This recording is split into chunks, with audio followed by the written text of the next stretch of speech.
the homework, the problem set that is due on Sunday, September 1st, this coming Sunday.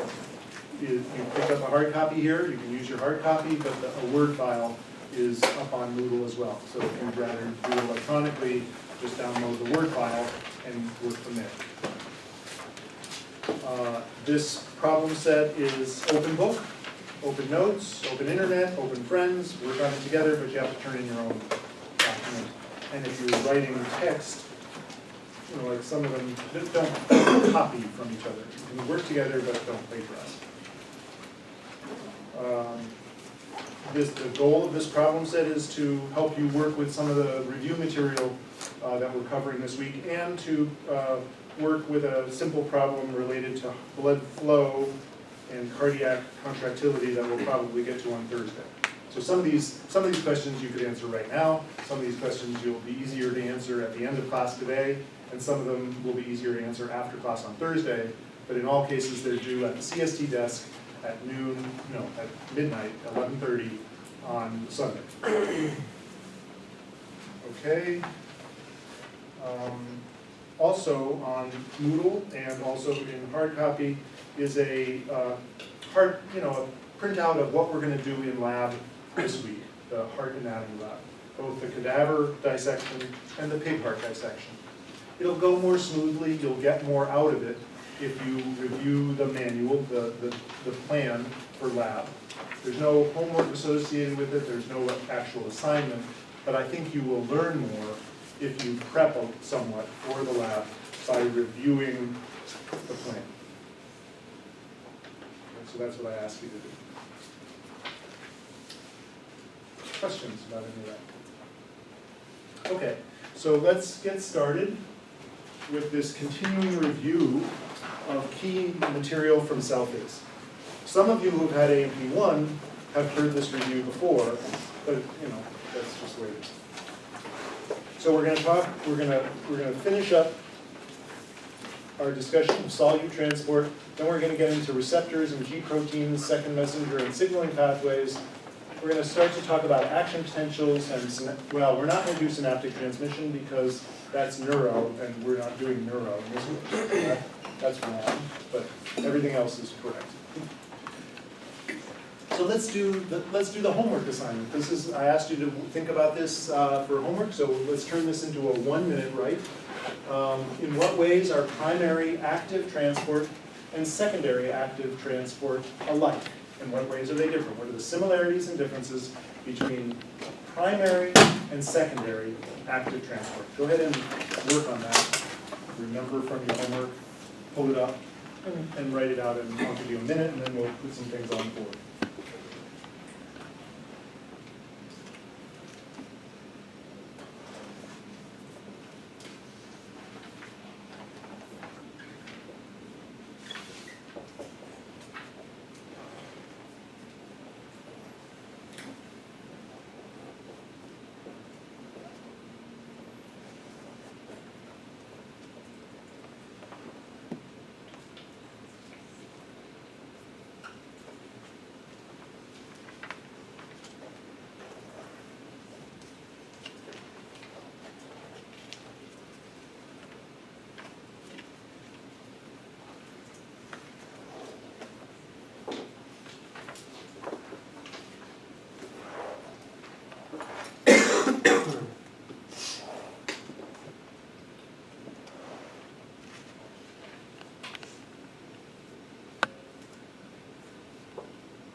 Okay, somebody shout out a similarity or a difference.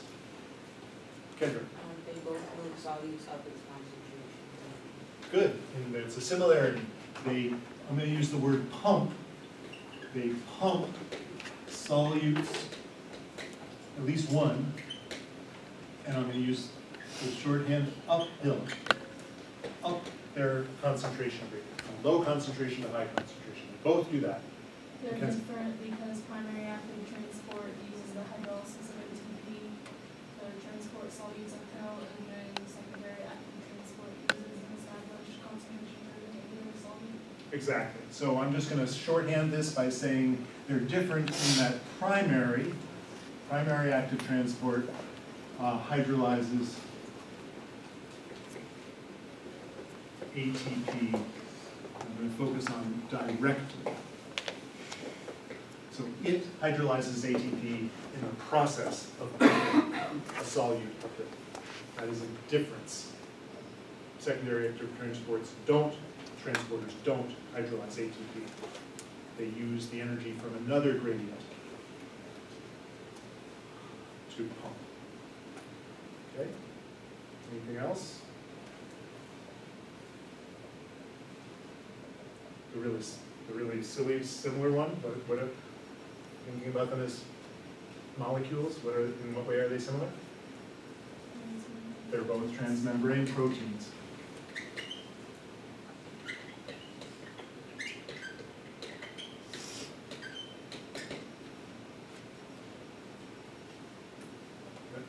Anything else?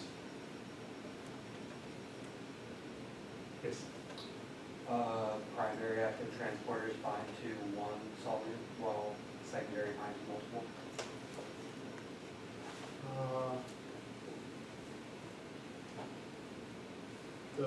I'm not sure that's correct, because I'm thinking of the sodium-potassium ATPase, which is a primary active transporter, binds both sodium and potassium, not simultaneously, but sequentially, which is also true of a secondary active transport. They bind them two solutes sequentially.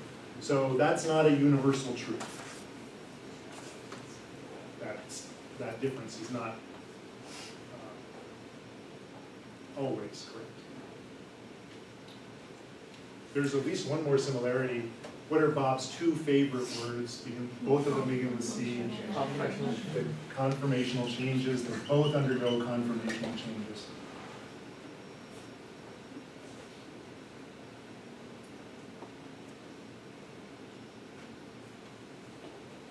Let's see what I came up with when I was doing my homework. Concentration gradient. They both use energy. Okay, that's pretty straightforward. They use conformational changes. They're membrane proteins. Good. So we got most of the similarities. ATP directly. Yeah, so we got it. Okay, good. Now let's do another one. In what ways are secondary active transporters and passive facilitated diffusion uniporters alike and disalike, or similar and dissimilar? Okay, so let's do the same thing. Think about the similarities and differences between secondary active transporters and passive diffusion uniporters. I'll give you a couple of minutes to work on this one, because I don't think I gave you a hint that this would be an assignment. Homework, so, and you can work with each other. In fact, I'm going to step out and get my cup of coffee, so I'll be back, and I'm going to go downstairs and come back. I'll be back in a couple minutes. So work it out together, either in small groups or large groups.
Okay, what do you got for me?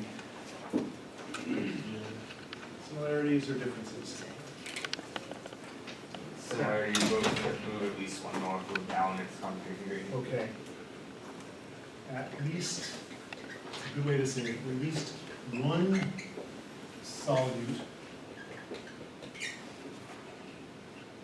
Now, this is a similarity. In both cases, at least one solute is moves down the concentration gradient. That is a similarity.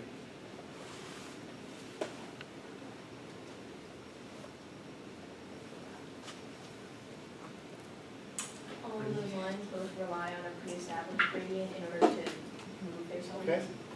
They both need an established gradient. I'll buy that. I may not have thought of that one when I was doing my homework, but that one's true.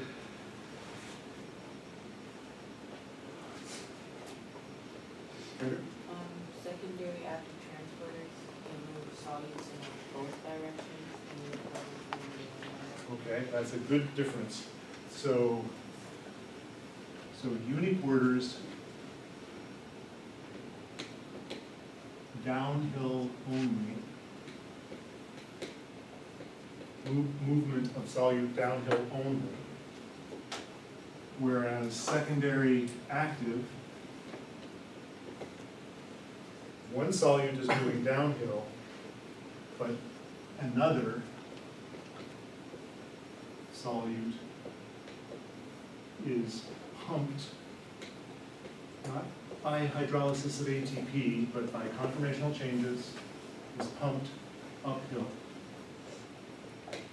That is an important difference. Kendra?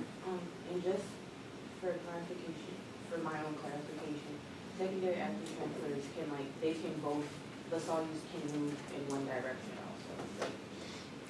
I can't remember ever. So, I mean, typically, no, the solutes can move in both directions, but typically, one solute is going downhill and the other solute is going uphill, but they can run backwards, where the one that usually goes downhill is being pumped uphill, and the one that usually is being pumped is used, it goes downhill, and so the energy can come from either gradient. It can go in both directions. So that's, what you just said second there was not correct, but what you said first was correct, as a difference. Is this clear? Michael? Would simport and antiports both, Import and export. simport and antiport, Oh, would those both be secondary?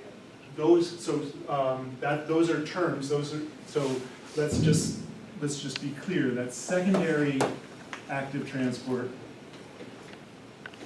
is both or either, so their symport Yeah, that. is a secondary active, can be a secondary active transport, or symport is secondary active transport, and so is antiport. Symport and antiport are both secondary active transport, they are not uniport.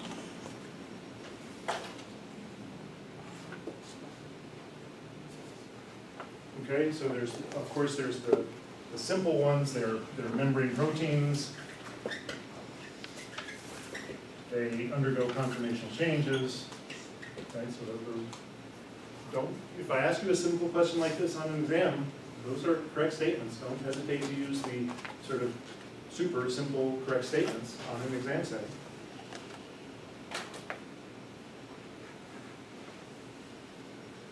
Let's see what I can do. They move, so alike, they move a solute down concentration gradient. Yeah. They use conformational changes. Yeah. They're membrane proteins. Here's the one that I didn't say, but it's true. So we're good on the similarities. The differences, active transporters couple, that's what we're getting to here, couple the energy of one solute going downhill while the other is being pumped uphill. there's a coupling of conformational changes. So the way I think about this in my mind is uniporters, so let's just pretend my arms are the uniporter undergoing conformational changes from an outward-facing conformation to an inward-facing conformation. And so now, you have to imagine, solute now binds from the outside, conformation change, solute unbinds to the inside, okay? Binding from the outside, conformational change, unbinding from the inside, so we've just moved solute from out to in. Is that clear? I'm better at doing this than I am at drawing pictures on the board, that's why I'm doing it this way, okay? So, binding from the outside, conformational change, unbinding to the inside, movement of solute. Down its concentration gradient. Then so in a uniporter, it can go back to the original conformation even if nothing is bound. And then another one can bind, conformational change, unbind. Conformational change to the original conformation, unbinding, unbinding, unbind. So we're moving solute from here to here, down concentration gradients. Do they both require channels? They both require, there's no channel in a uniporter or a secondary active transporter. There's binding, obviously there's a way for ions to get from one side to the other, but we don't call that a channel. Okay, just the transmembrane Yeah. proteins. Yeah. Channels are a special form of passive transporters. It's really, channels and uniporters are both passive, but they aren't the same. So now let's talk about the secondary active transporter. Outward facing, something binds. Conformational change, that something unbinds. We've just moved it from one side to the other. Now it cannot undergo the conformational change. It can't do it unless something else binds from the inside, and then it can do the conformational change, and that something else now goes to the other side. So this is antiport, right? Something binds, conformational change, movement down its concentration gradient, coupling to something else binding, and only when that something else binds can there be the conformational change that moves it to the other side. And that coupling, that mandatory coupling of binding from one side and then binding from the other side, and not being able to do this without that second thing binding, is what makes it a secondary active transporter.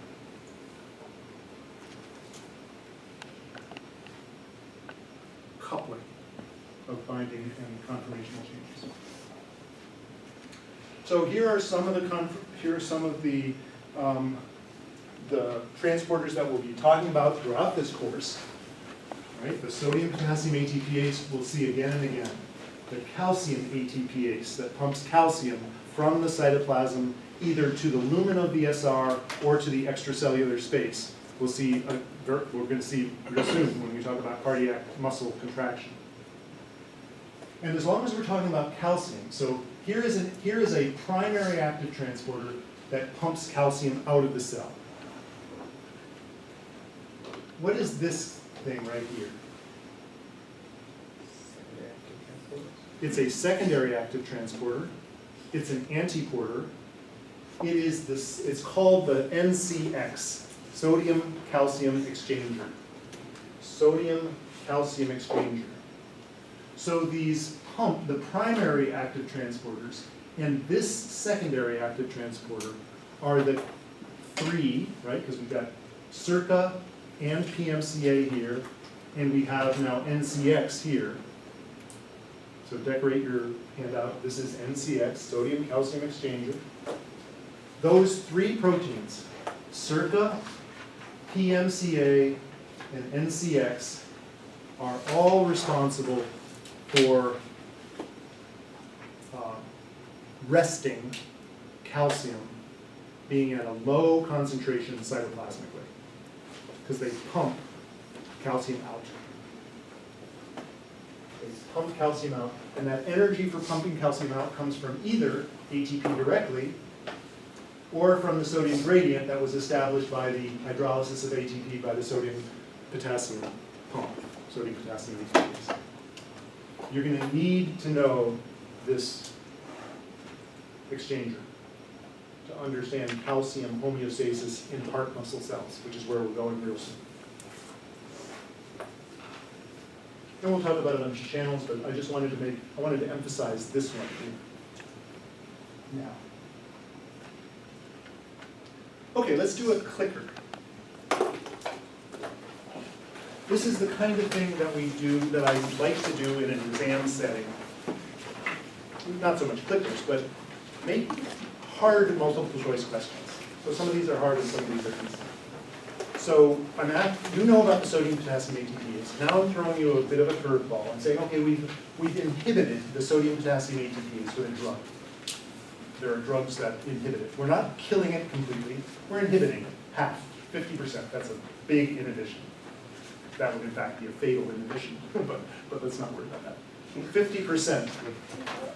Okay, so if we inhibit the sodium potassium ATPase by 50%, what happens to cytoplasm, intracellular sodium? And A, increase, B, decrease, C, no change, D, yeah, it could go either way.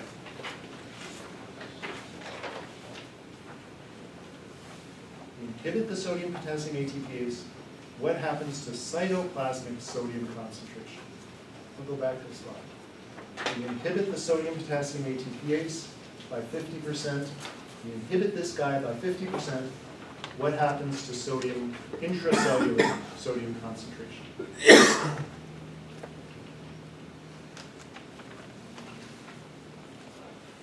Okay, good. I'm seeing mostly A's. If we inhibit the pump, sodium will increase because there's always leaks and stuff. Where's the sodium coming from? It's leaking in through sodium channels or whatever. There's always leaks. Nothing is perfect.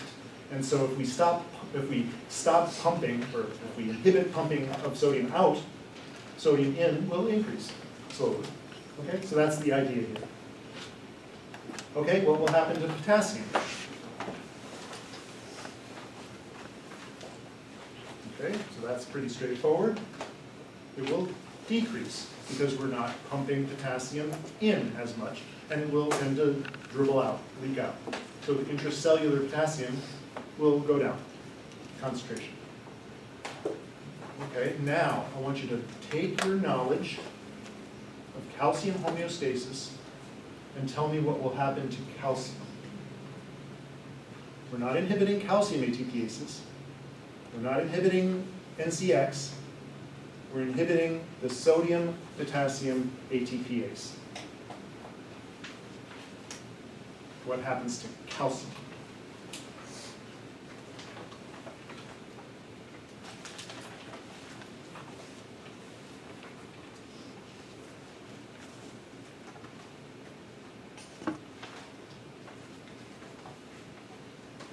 Okay, good. I'm seeing mostly correct answers. Somebody who chose A.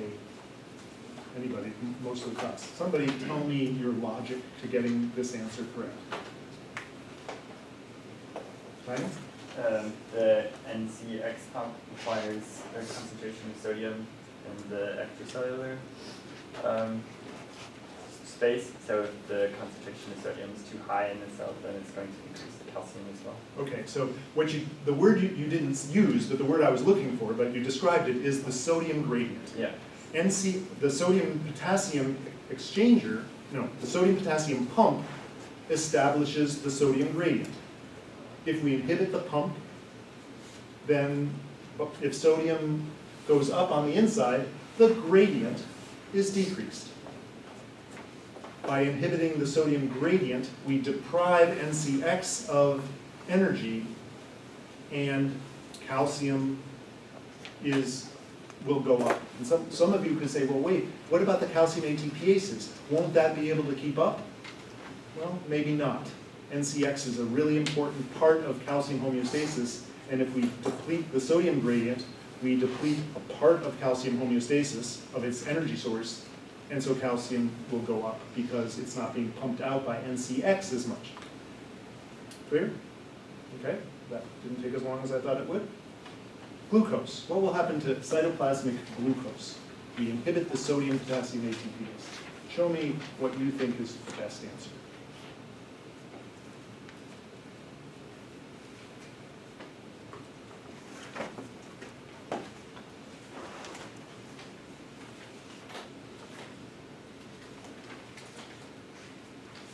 So many of you are choosing C, some of you are choosing D, B, I see a B. I think the best answer is D. It could go either way. So going either way is not the same as no change. But you can make an argument for either way. So somebody who chose C, who said no change, or even if you chose B, which is decrease, well, make an argument for how glucose could increase. So not B, but C or D. Make an argument for how glucose could increase. Go ahead, somebody who's thinking of those terms.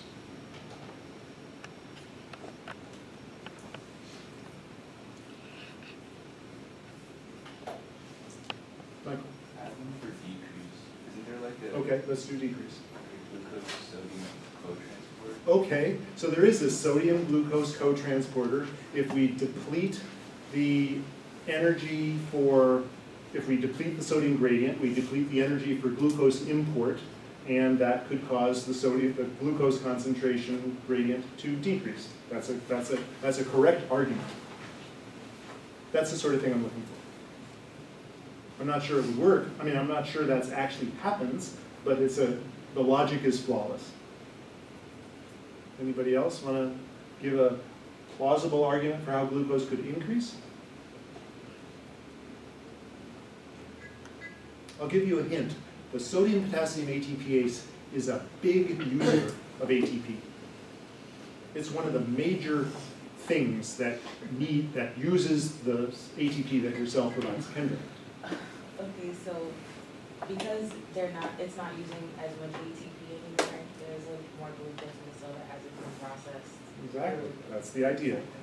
So the cellular demand for ATP has gone down because we've inhibited one of the major users.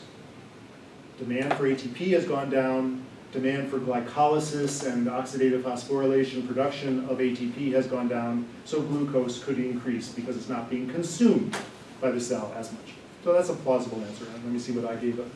So less demand for ATP, less cellular respiration, lower consumption, that's what I just said. Lower sodium gradient, less energy for the sodium glucose co-transporter, so this was Michael's answer there. So both of those could happen, and so you would make, the best answer is it could go either way. Brittany, what was, you put up B, what were you thinking in terms of? Oh, just the second one. The second one only, yeah. Okay, so in some of the multiple choice questions that I'll give you in exams, I'll ask you to come up with an answer, and then I'll ask you to defend the answer with something, and if the answer is not what I'm thinking about, but the defense is flawless logic, full credit. Okay, we're going to transition right now. We're going to transition right now away from cellular transport of solutes and to receptors and signaling. Okay, so let's go ahead and make that transition. Clean up the board.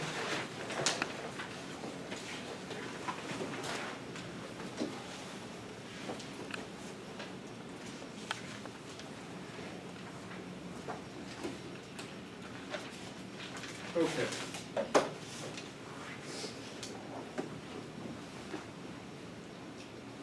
This cartoon is about as simple as they get. It's so simple that I'm going to move right past it. The idea is that we have cells that secrete messengers, whether they're neurons or endocrine cells. And even though this course doesn't cover neuroscience or endocrinology, we are going to be needing to understand signaling because the heart, which we are going to get to pretty soon, is a responds to both endocrine and neuronal signals. So we need to understand receptors in order to understand the heart and the kidney and the digestive tract. We'll need receptors. So here is a cartoon from your book of the canonical GS pathway, a pathway that leads to an increase in cyclic AMP and then downstream effects. We talked about this in some gory detail in self-is, and again in A&P I. So your book covers it. I dislike this image because it makes the receptor big and the G protein small, which isn't correct at all. G proteins are bigger, or at least as big as receptors. The heterotrimeric G protein complex is on the same scale as the receptor. So I don't know why they did it this way. What else don't I like about it? I don't like the fact that this alpha, what should be here with this alpha subunit of the GS protein? What is true about this alpha when it is activating adenylyl cyclase? GTP is bound. So why don't you can go ahead and fix your image. Put a little asterisk on the alpha subunit, and the asterisk represents GTP being bound. What is bound to the alpha subunit when it is not active and when it is maybe coupled to the receptor instead of being coupled to adenylyl cyclase? GDP is bound. So that's information that this image neglects to include. These blobograms, some of them are better than others. So here is the blobogram from your self-is text, which is actually better. This has more information. So here's the receptor. It shows these seven, what are these 7 tubes supposed to represent here? What do they tell you? 7 transmembrane alpha helices. This is the canonical structure of a G protein coupled receptor. So the receptor has a binding site, 7 transmembrane domains. Here is the G protein in the off state with GDP bound. What do you suppose these zigzags are supposed to represent? They're not protein. Tethering, those are fatty acids. Those are lipid molecules that attach the alpha subunit and the gamma, and through the gamma, the beta-gamma complex to the membrane. They are not integral, not transmembrane membrane proteins, but they are integral membrane proteins, but not transmembrane membrane proteins. They are highly associated with the membrane through this lipid tail. Okay, so in years past I have gone through this and asked people, we've gone through the GPCR story together in class. But we're not going to do that because of time and because your homework assignment is really going through. So question 1 has a series of steps, and it's asking you to tell the story of the activation of GS. So it's this story. It's this story, and it is this story.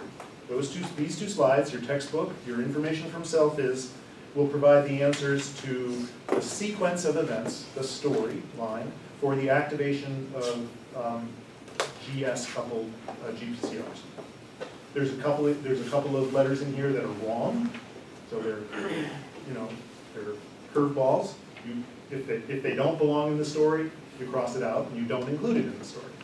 So your challenge is to apply your knowledge and sort these statements in the correct order to describe the activation of GS-coupled receptors.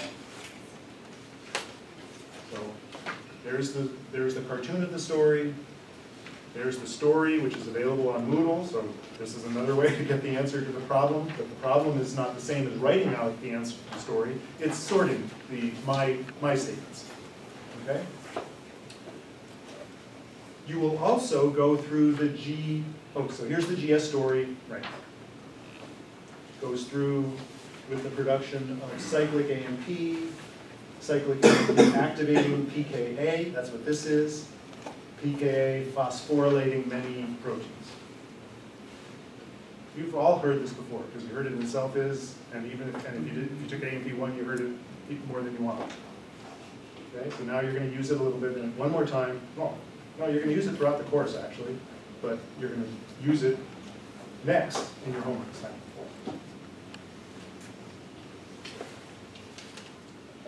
So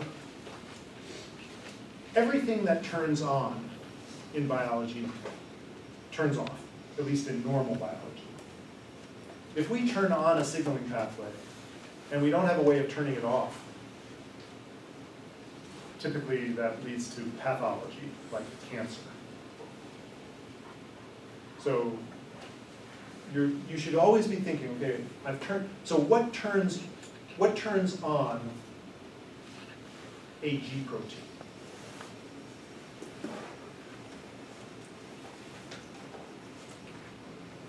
What turns on a G protein? Kendra, did you have an idea? You all know, okay, let's go back. What turns on a G protein? GTP binding to the alpha subunit. What turns off a G protein? GTP hydrolysis to GTP. The alpha subunit binds GTP, gets turned on, and then it hydrolyzes the GTP to turn itself off. What increases the concentration of cyclic A&P? Adenylyl cyclase makes cyclic A&P. What turns off, what decreases the concentration of cyclic A&P? Phosphodiesterases. So here is the enzyme that makes cyclic AMP from ATP, and here is the enzyme that hydrolyzes cyclic AMP. Here's the enzyme that hydrolyzes cyclic AMP to the non-active AMP form. So the turning on enzyme and the turning off enzyme. Cyclic AMP is the second messenger. There's a terminology from self-is that we're going to use again and again. So here's a clicker. Okay, so let's apply this knowledge now into a clicker. And I'm adding some information here. So adenosine receptors are coupled to GI. What does GI do? Oh, it says it right there. GI, a G protein that inhibits adenylyl cyclase, among other things. Caffeine, our favorite drug, is an antagonist. It's an inhibitor of adenosine receptors. And it is an inhibitor of phosphodiesterase. This is a drug that does multiple things. It inhibits adenosine receptors and it inhibits phosphodiesterase. What does caffeine do to intracellular cyclic AMP levels?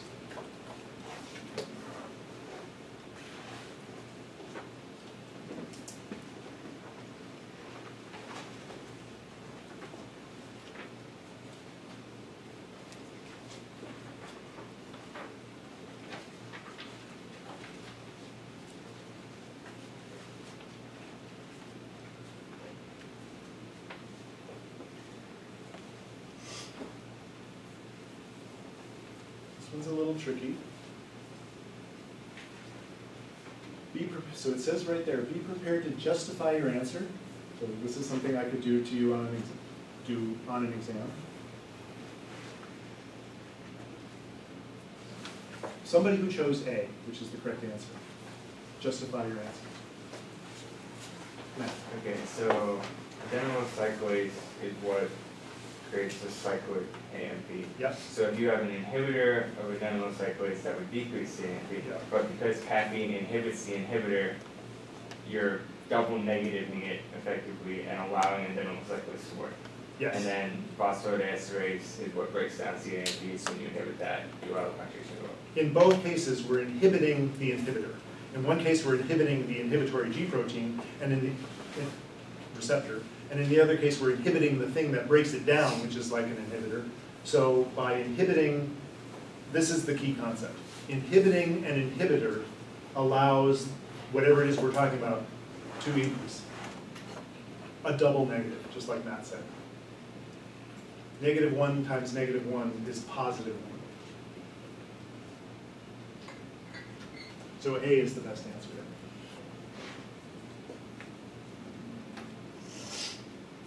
Okay.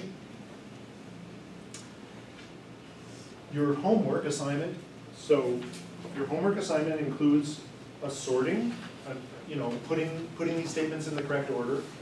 And then it asks you to go through these statements and identify which of these things are proteins and which of these things are not proteins. So try and applying your knowledge about what are proteins and what are not proteins.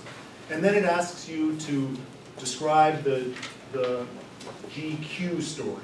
So question 3 on your homework is write out the GQ story using question 1, the GS story that you've sorted, using those statements as a model. So you're going to do this. This is your slide to describe, this is the cartoon that your narrative in your homework is going to describe. And what I want to do is point out that your textbook focuses on, your textbook focuses on calcium. GQ increases cytoplasmic calcium, that's part of the story you're going to get to. And it focuses on calcium activating PKC. And then it puts in this generic cell response, calcium cell response. I want to flesh this out just a little bit right now and say, yes, calcium does increase protein kinase C, and that's one of the stories you're going to get to in your answer. Calcium also increases, one of the most important binding proteins for calcium, besides protein kinase C, is a protein called calmodulin. Calmodulin is a ubiquitous calcium binding protein that is activated by calcium binding, and it turns on many things like calcium calmodulin dependent protein kinase, CAM kinase. And I'm going to ask you to include that in your answer. So I've given you some information about where your answer should end up, but you're going to have to describe all of these steps that I don't want to go into because it's your homework assignment. I'm happy to answer questions as you're doing the homework. I will check my email Sunday evening before the deadline, but I'm not awake at 11:30 at night, so don't wait until 11 o'clock to start asking me questions because it's too late.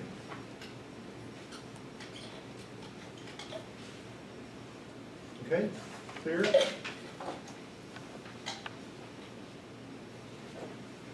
Okay, but I just want to make, this slide is to remind me to make the point that these receptors cause intracellular changes. Cyclic A&P goes up and protein kinase A is activated, or intracellular calcium goes up and PKC and calcium calmodulin dependent protein kinase activity goes up. Things happen inside the cells. And those things are typically amplifications. So for example, this is the cyclic A&P story, the GS story. One receptor can activate, let's just say one receptor activates one molecule of adenylyl cyclase. It's possible. But adenylyl cyclase is an enzyme, and so it can make 100 molecules of cyclic AMP. So we've just amplified by 100, gone from 1 to 100. Then those 100 molecules of cyclic AMP each activate one protein kinase, so we're still at 100. But protein kinase can phosphorylate 100 substrates before they get turned off. And so now we've amplified by another 100. And so the point is that these signaling pathways have the potential for high amplification, 1,000-fold amplification. One signaling molecule leading to thousands or millions of effector changes. Okay, so let's do this 2-minute write and then we'll take a break. I gave you this as a handout, right? No, I haven't.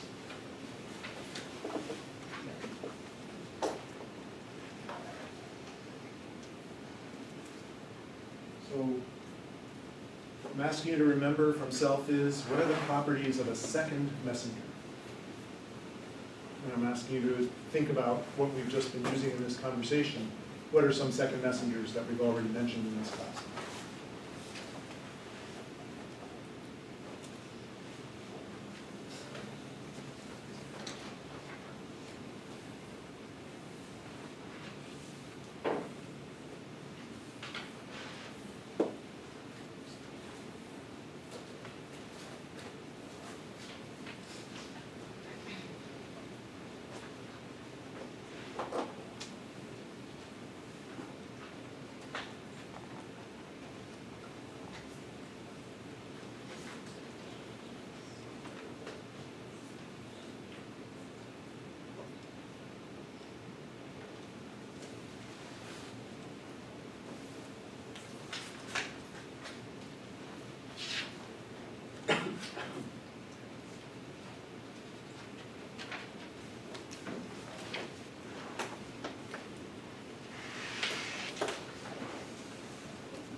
somebody shout out a answer to one of these questions. Any question you want. Name of a second messenger or a property of a second messenger. I'll just put up the answers here. So, name or property of second messengers. IP3 and DAC or something. Okay, good. IP3 qualifies. Diacylglycerol qualifies as a second messenger.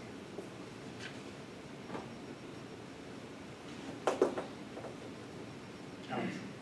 I guess they're able to diffuse into the cytoplasm? They diffuse. Some of them diffuse in the cytoplasm, and some of them diffuse in the membrane. But that's a very important point. Second messengers are diffusible. They move away from where they were made in order to interact with their target, either in the cytoplasm or in the membrane. Okay? What is, Grant? I think, not directly activated by the receptor protein. They are, sure, okay, so they are activated by receptors, but indirectly. So they indirectly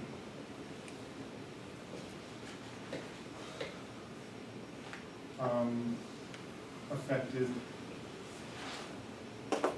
by receptor activation. There could be exceptions to that rule, but I'll buy it for the most part.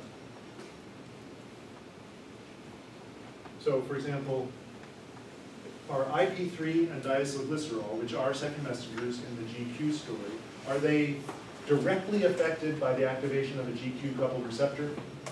No. They are, we need phospholipase C, which is part of your story that you will tell, in order to make these second messengers. So that's where the indirectness comes from. Is that what you're getting at? Yeah. Okay, there's another second messenger, at least there's two more important ones that you've already heard of. Josh? FADH, ADH2. Say again? FADH or FADH2. Oh. I'm not sure. NADH or FADH2, is that what you're getting at? Metabolism? So we don't call those second messengers. Those are carriers. They are diffusible. But we put them in another category. Those are diffusible energy carriers in the electron transport chain in cellular metabolism. We actually don't call those second messengers. So I can see where you're coming from, but that's not a correct answer. Matt? Cyclic A&P. Yeah, cyclic A&P is the obvious one. Cyclic A&P, again, it's indirect. GS coupled receptors don't make cyclic A&P directly. We need adenylyl cyclase as the thing in between. We activate cyclic A&P. We activate adenylyl cyclase, which makes cyclic A&P. There's another one that's associated with this second messenger. Yes? Calcium? Calcium counts. Calcium is a diffusible ion that can act as a second messenger. It can diffuse, it can bind, it can activate calmodulin. Right there, that's acting like a second messenger.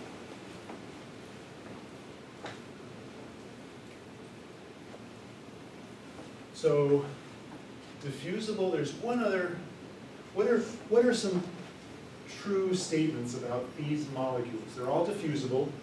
Diacylglycerol stays in the membrane. IP3, cyclic A&P, and calcium diffuse in the cytoplasm. But there's something else about them that is true. Michael? Okay, so IP3 activates a channel. Diacylglycerol and calcium activate an enzyme. Cyclic A&P activates an enzyme. So it's not strictly true, but they activate something else. But yes, second messengers activate a target. Not necessarily an enzyme, but a target. That's a true statement. Another property that I'm getting at is that they diffuse and they are small molecules. They are they're not proteins. They're small, molecular weights of, in the tens or whatever. I don't even know what the atomic weight of calcium is, but the molecular weights here are, 100, not 1,000. Yes. I'm not sure about this for IP3 and DAG, but maybe we just haven't learned about it yet, but it seems that there's a way to sort of like deactivate, this secondary messengers by like putting them back where they belong, then Sure. getting rid of them. So IP3 can be degraded. So another property is that, just like I said before, all of them can be turned off, right? IP3 is degraded. Diacylglycerol, diacylglycerol is degraded because what happens is diacylglycerol and IP3 recombine to form PIP2. So I'm going to use the word, so degraded means that IP3 is being consumed and the precursor, PIP2, is being renamed. Diacylglycerol is being degraded.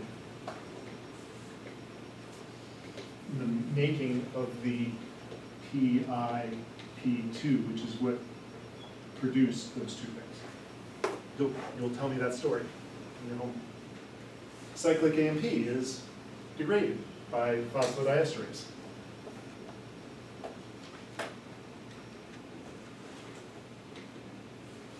Calcium, we can't degrade calcium, but what can we do with calcium? Pump it. Pump it somewhere else. Pump it out, pump it into the ER, take it away from where the target is.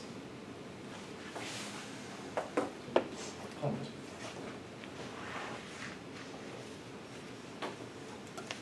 it. Okay, let's take a break, and we'll come back and do so here are my answers. Let's see.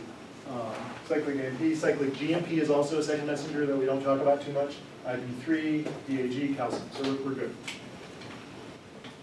Go ahead and work on this. This is a clicker, right? So you can work on the first one. Let's just do them one at a time. Which of the following would cause an increase in cytoplasmic calcium? Okay, so let's activation of voltage-gated calcium channels in the plasma membrane, surface membrane. Would that increase cytoplasmic calcium? Yes, no, maybe, no. I'm going to go through this quickly. So show me your first reaction. Okay, most of you are getting it right. This is an A. Calcium, if we open calcium channels, remember calcium is pumped out, but calcium channels would allow calcium to flow in, and that would increase cytoplasmic calcium if we open calcium channels. Activation of a calcium release channel on the endoplasmic reticulum, would that increase cytoplasmic calcium? The answer again is A. Remember, circa pumped calcium into the endoplasmic reticulum. If we open a calcium release channel, calcium will flow from the sarcoplasmic reticulum or the endoplasmic reticulum into the cytoplasm. That's going to be part of your homework, actually. Would activation of GQ-coupled receptors increase cytoplasmic calcium? Yes, no, maybe. Yes. You're going to tell me that story for home. If we increase the activation, if we somehow turn on the pumping ability of calcium ATPases, is that going to increase cytoplasmic calcium? Good. I'm seeing. Hopefully, those of you who aren't showing me your answer are with us. B. That would decrease cytoplasmic calcium. If we increase the activation of sodium-calcium exchangers, we make them work more. More sodium-calcium exchangers. Is that going to increase or decrease cytoplasmic calcium? gradients, we're making the sodium gradient is established, but we're just making the exchanger work more. Oh, This one is tricky. This one depends. So I'm gonna leave this one as a trick answer, and I will explain it when we get to the heart. It turns out that this depends on the voltage.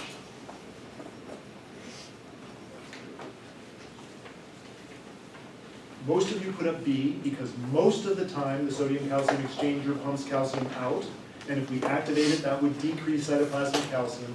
But there are going to be exceptions to that rule that depend on the voltage, is all. Okay, so that's a trick. I didn't expect you to get to that answer because it's a trick question. But help me remember to explain that to you when we get to heart cells. Activation of a non-specific cation channel, a channel that allows any cation to go down its concentration gradient. Probably it would allow, any cation would allow calcium. Calcium would flow down its concentration gradient, just like with a calcium channel. Okay, good. So this is the sort of thing that you should be working through to complete your grasp of calcium, channels, receptors, signaling. The homework will help you reinforce your knowledge. That's what this is all about. Let's turn our attention to action potentials.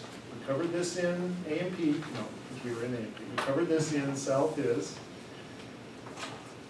and I want to refresh your memory of the language and the mechanisms.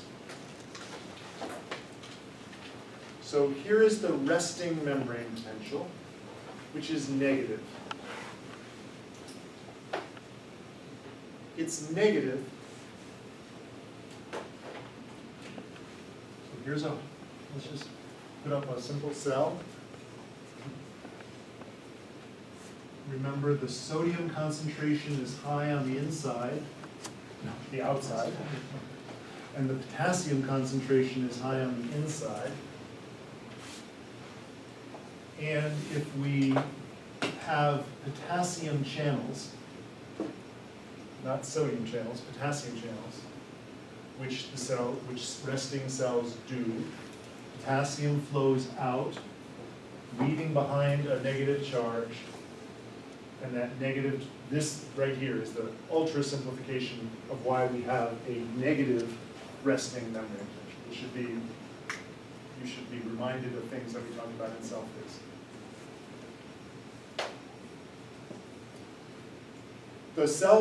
Many of the cells that we're going to be talking about, especially the heart cells, have voltage-gated sodium channels, just like a nerve cell.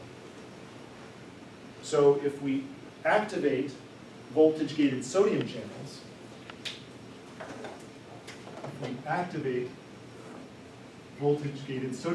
which were closed at rest, they weren't there in the resting cell, but now they're open, sodium flows down its concentration gradient, making the inside positive.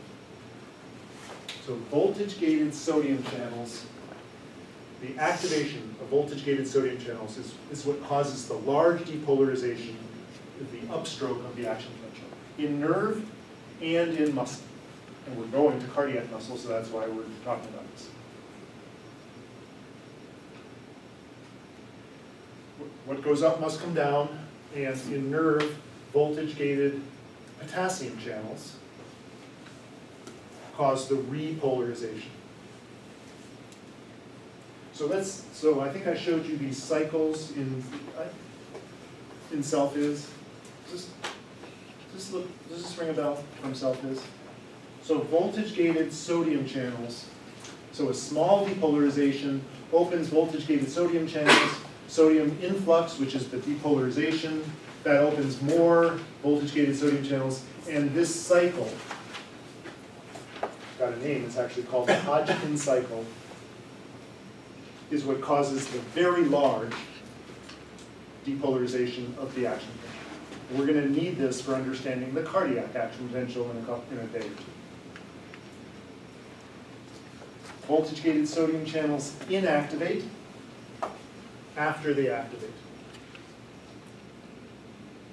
And that's what allows potassium permeability to bring the membrane potential back down. We need both an increase in the potassium channels and a inactivation of the voltage-gated sodium channels in order for the membrane potential to go back down. We're going to need that back for the cardiac action potential too.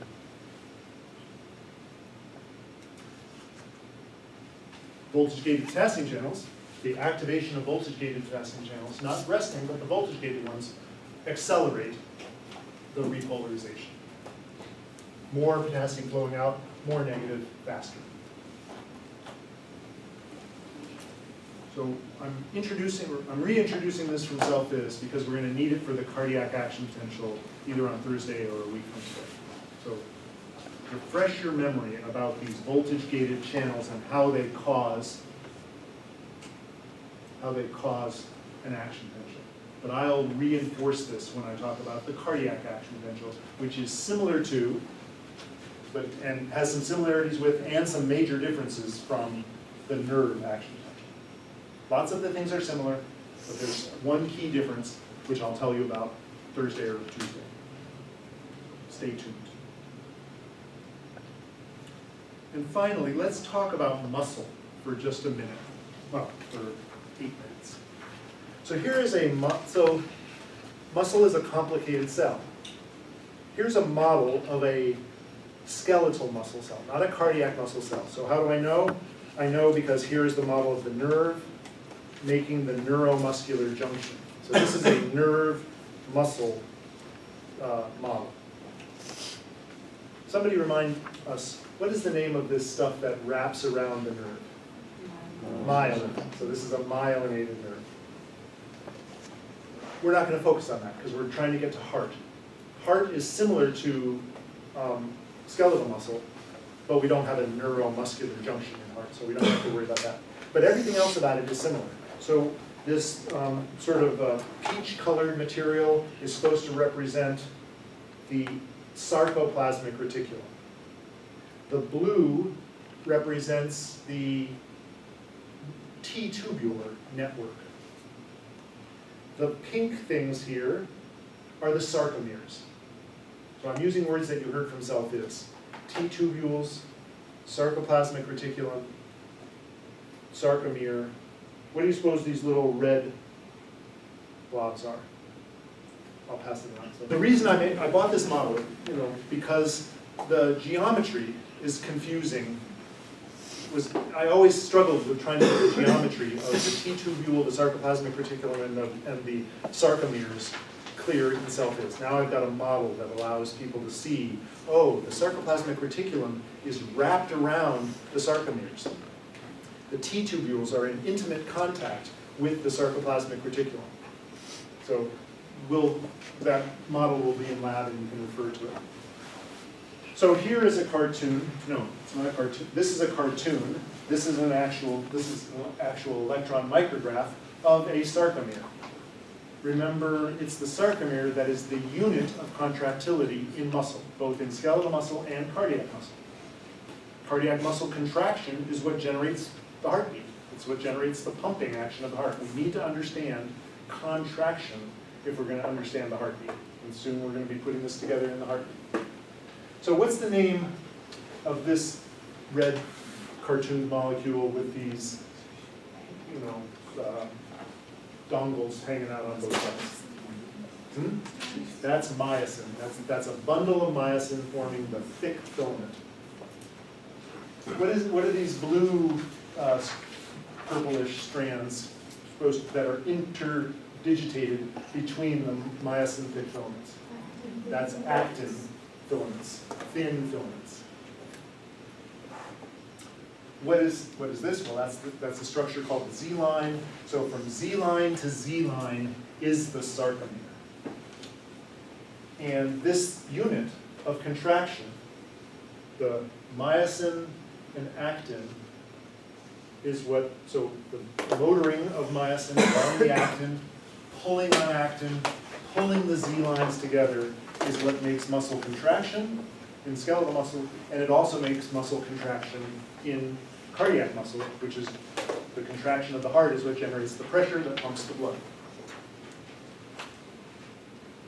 So in A&P I, I asked students to memorize the names of these structures for skeletal muscle.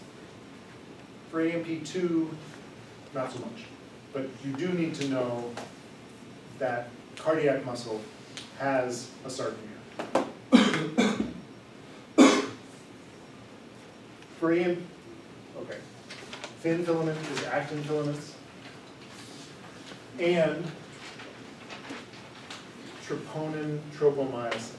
You should remember that and from self is.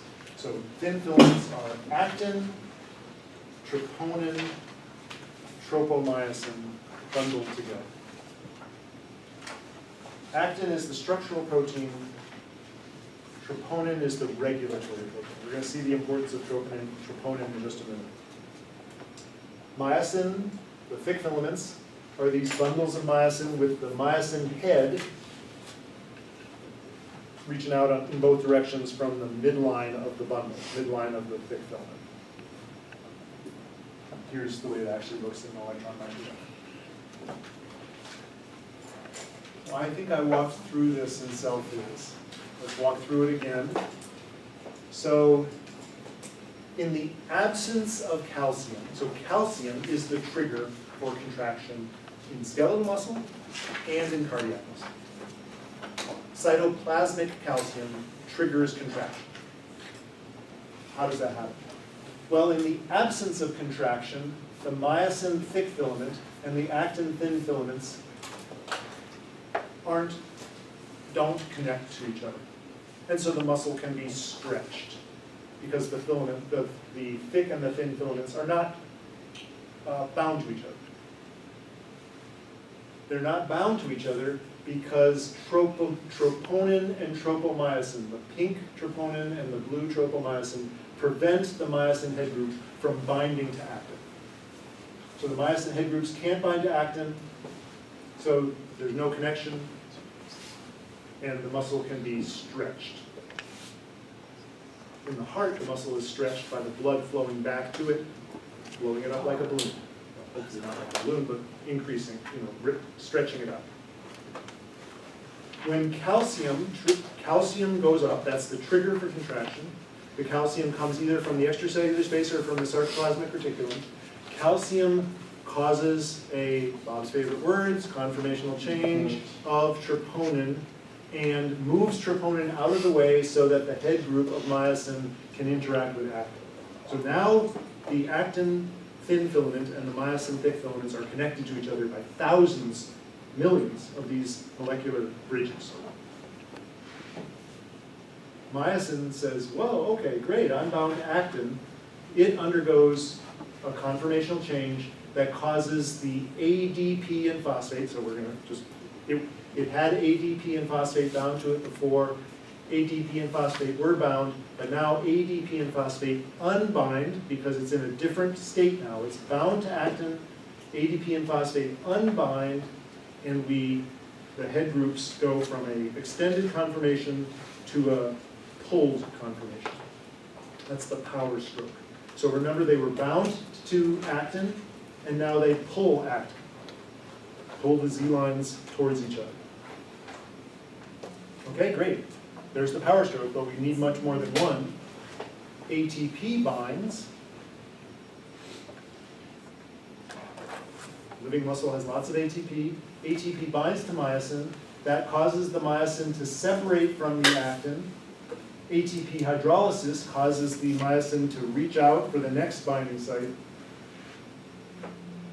And the cycle continues.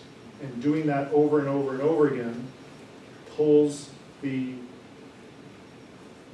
sarcomere, the ends of the sarcomere together. And in the heart, causes the heart to contract and to pump. So we're going to see that on Thursday. So the molecular mechanisms of contraction is a review from self-phys that I do want you to put back in your brains for this course, because we need it for muscle. We need it for heart muscle, and we're gonna need it for respiratory muscle in a little bit. Okay, yeah, we're done for today. No lab today, right? Today's not a lab, so I'll see you on Thursday.